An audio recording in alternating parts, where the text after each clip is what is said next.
Hello everyone, this is Defense Politics Asia and this is the summary for the day of 442 for the 11th of May. For those watching on YouTube, this is first published on Patreon, Locals and Coffee for the DPA sergeants, officers and generals. So if you want to get this video, this SITREP in the earliest possible time, you should become part of the DPA ranking officers.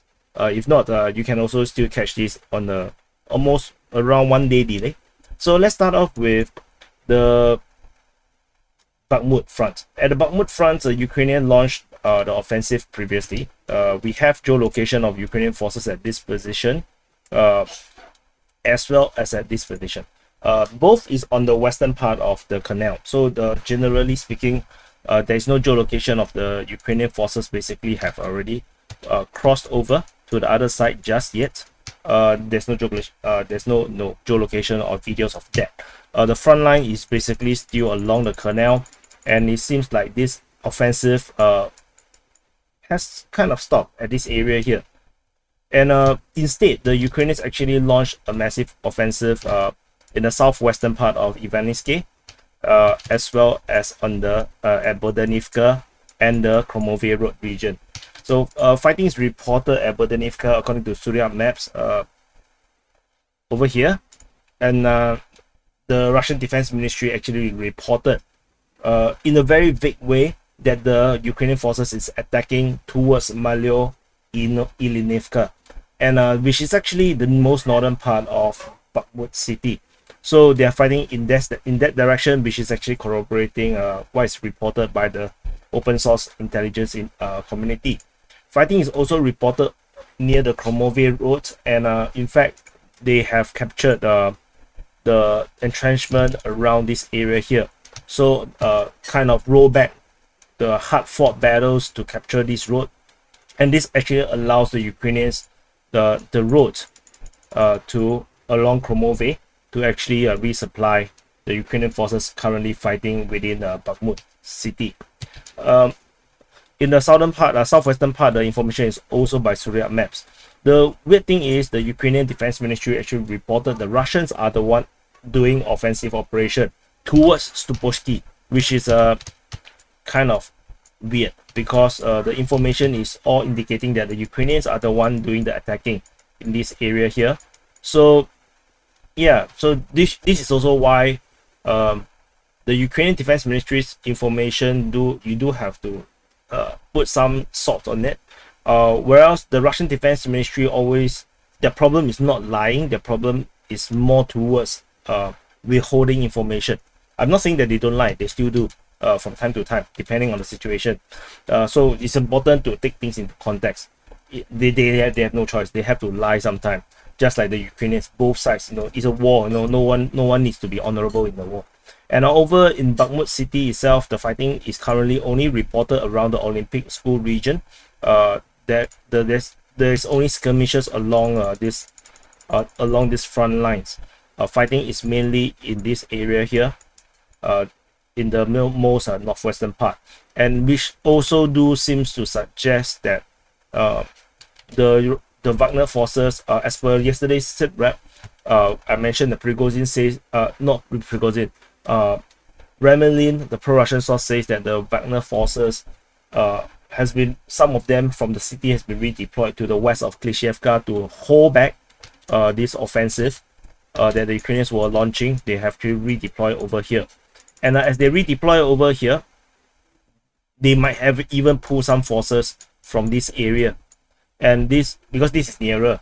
And as a result, the Ukrainians actually managed to break through because of the reduced number of troops. So, and I'm not sure if this part is also affected in this way. So the Ukrainian forces managed to break through, and it remains to be seen. We will take another 24 hours to see what's the development. Did the entire line collapse? If the entire line collapsed, then the Ukrainians will have free reign to go and recapture Dubovo, Vasilivka, Bakhmut, Yakine, and they can actually threaten and cut off the northern road from Soleda to Bakhmut, and this will then create some massive avalanche of collapse of the Russian lines. So it will resemble a lot like the Kharkiv front situation, but we shall see. Maybe it's not that bad for the Russian side, but who knows. And the Ukrainian offensive also also being fought in a smaller way. A company size troops has been is attacking the Russian lines between Ozeryanivka and Mayosk. So the attack here is being reported by Russisch army, a pro-Russian source. They say that 4 armored vehicles with infantry tried to break through, and they did not manage to succeed. So but there was a dense small arms and artillery battle within the area between the two towns.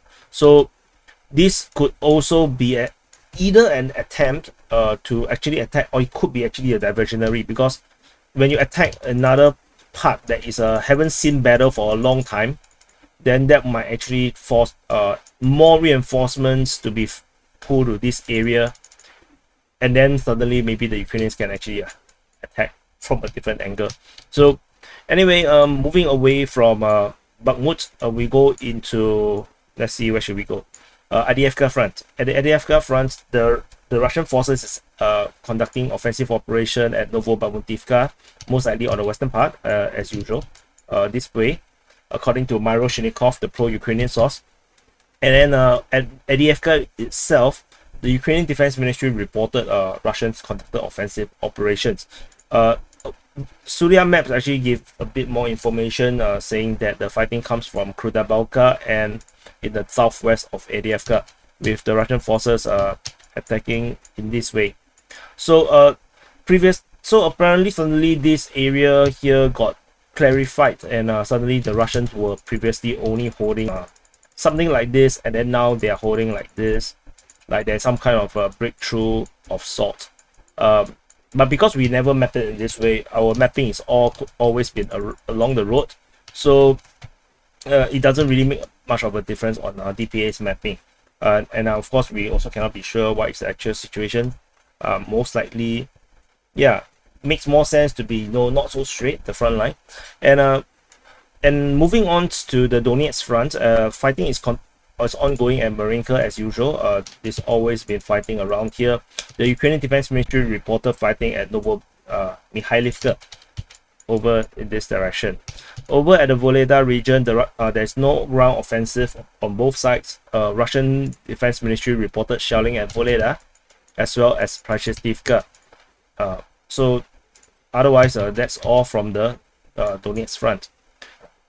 Moving on to the Siversk front. At the Siversk front, the Ukrainians actually also launched an attack over in the western part of Berestove, or the northwestern part of Bilohorivka. So the Ukrainians are attacking in the northeast part of Vasily, and yeah, they managed to capture a little bit of ground in this forest region, forest track region. I think this is a railway track, if I'm not wrong. Yeah, so the forest follows the railway track, and they are fighting within the forest. So not sure how strong is the Russian defenses around this area. Yeah, it could be. As you can see, all these different things that is happening. It could, if the Russians do not have enough forces, like what happened during the September period at the Bakhmut offensive, then yeah, we might see another massive collapse on the Russian side. So if you are pro-Russian, yeah, get some medicine for your emotional damages that might be coming. Shelling is being reported at Serebrenka, according to the Russian Defense Ministry, and just north of it is the Kreminna front. At the Kreminna front, shelling is being reported at Dibrova as well. The Ukrainian forces are reportedly attacking within the Serebrenska forestry and Dibrova, according to Russian Defense Ministry, and basically the Ukrainians are attacking in this way. However, the Ukrainian Defense Ministry reported the Russians are the one that is doing the offensive. So as you can see, the Ukrainian Defense Ministry will always say the Russians are attacking, even if they are the one attacking. So this is just something to note, that their information have to be interpreted in a special way. Not saying that lying is bad. Lying is good in war. You should lie more in war. Lie down on the floor, like so that the bullets cannot hit you. And shelling is also reported at Nevsky, according to the Russian Defense Ministry, and that's all from the Kreminna front. And moving away to the Zaporizhzhia line. At the Zaporizhzhia line, the Russian reported a lot of shelling at Malinivka, Huaypole, Novodanilivka, and Kayamsky. All this shelling is happening at the frontline regions, which actually suggests that they are trying to prevent Ukrainian offensive from happening, because Ukrainian forces maybe are gathering up in this area here, and they are trying to disperse it and delay the plans. So, and moving on, there is a Ukrainian Sukhoi 25 shot down over Shevoni Mayak, which is a ground attack aircraft, which means that the Ukrainians are still doing airstrikes and bombardments all across the front line along the Kherson front, and which actually caused them to have this loss that happened here. According to information from military chronicles, they reported that there is an increasing number of forces in this area, and that attracts increasing number of airstrikes by the Russian Air Force, and they are using all these laser guided, as well as which is the gliding bombs and homing bombs. So the UPAP 1500 and the FAP 250 and 500. So they have been bombing the Ukrainian position several times a week, and the Ukrainians seems to have trouble dealing with it. The Ukrainians are storing weapons in the warehouses and storage facilities of some buildings or hangars, and but because of such facilities is not common in this area, so such positions kept getting bombed. Like the Russians bomb it, the Ukrainian equipment was destroyed. Then the Ukrainians actually reuse it again, and then it got bombed again. So at least that seems to be the story that was being told over here. You see, thirdly, increasing difficult to store equipments, and I lost the part. Yeah, you see, neighboring workshops or enterprise were previously used to store military equipment and has been hit by high precision weapons. Yeah, so anyway, this is just anecdotal. You can take it with a pinch of salt, but it does give us a taste of what is happening along the Dnipro River, and there is, according to another source that I read, there is around 36,000 troops along the river, but they do not have heavy equipment. They have artillery, they have a lot of drones, but it looks like it's just it's a pinning operation rather than an invasion operation in this area here. So moving on into the Kupiansk front. At the Kupiansk front, there is a shelling reported at Voronezh, according to the Russian Defense Ministry, and there's also shelling reported at Tinkovka as well as at Novoselivsky. The Ukrainians are reportedly having a recon or sabotage recon attack around Ivanivka. That probably didn't do anything, because if it does anything, the Russian Defense Ministry would just keep quiet. And then that's all from the Kupiansk front, and I believe I've covered everything. Oh yeah, so the Russian Defense Ministry reacted. He said by individual Telegram channels spreading information of the defense breakthrough. That means the Ukrainians actually broke through Russian defense, and he's in various sections of the front line, and they say that these are not true. And there are pro-Russian sources saying that this is actually referring to Prigozhin, because Prigozhin says that the southern flank has been reached by the Ukrainian forces. So the Russian Defense Ministry went through the entire front line, macam, I suddenly say Bahasa or Singlish,